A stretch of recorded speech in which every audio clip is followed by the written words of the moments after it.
Bana, leo nataka nikuelekeze ni kwa namna gani ambavyo unaweza kusoma message za mtu mwingine na kusikiliza mazungumzo yake.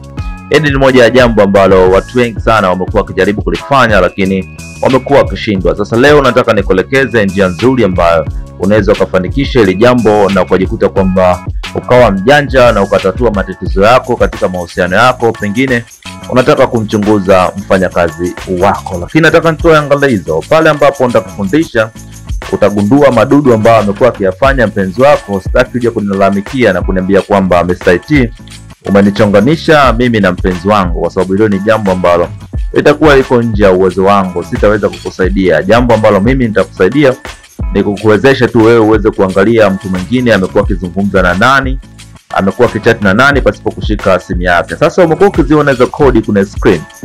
Hebu zikopi hizo kodi. Zikopi hizo kodi kama vile ambavyo unaziona. Hizi ni kodi mpya. Zikopi kabla hizo kodi hazija expire.